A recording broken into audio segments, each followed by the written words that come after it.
What's up, YMCA of Greater Brandywine? Brian Kish back for some at-home workout tips. And today I have this cool painter stick, which we got at the Home Depot, because we just recently bought a house and we painted our living room and our dining room. So we're gonna get back to this handy dandy tool in a second. But first I want to explain the move we're gonna learn today. So we're gonna learn a move called the hip hinge.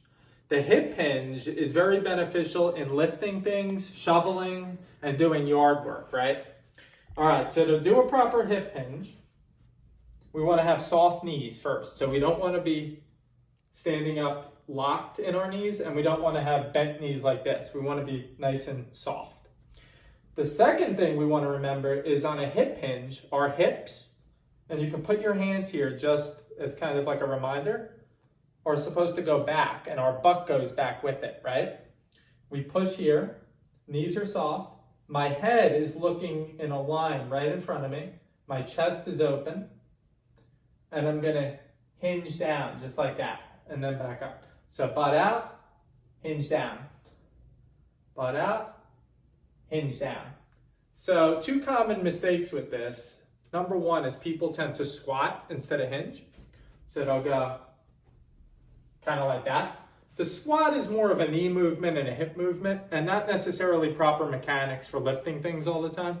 You want to kind of get your core tight, knees soft, butt out, and hinge, just like that. It's a very functional movement for your hips. All right, so this painter stick that we kind of alluded to in the beginning is a good way to test if your back is straight. It's a trick called the 3-point touch. So in the 3-point touch, and if you don't have a painter stick, if you have PVC pipe, a broom handle, anything could work. You want to hold it behind you. The first point of touch is on the back of your head. The second point of touch is on your upper back. And the third point of touch is right here on your lumbar spine or your tailbone. So I'm going to get in my stance. My feet are about shoulder width apart, knees are soft. Then I'm going to stick my hips back and my butt back. And I'm going to hinge. Now notice all 3 points that I alluded to before are being touched by this stick. So my hinge seems okay. Now watch if I arch my back. Look what happens. The bottom of the stick comes off, and I know my form is wrong. So if you've ever heard of the move called the deadlift, one of the easiest ways to do it wrong or to injure yourself is to arch your back like that. So before you do a move like that, or if you're not confident in this, grab a painter stick or a PVC pipe and test that 3-point contact. So that's the hip hinge. Practice that.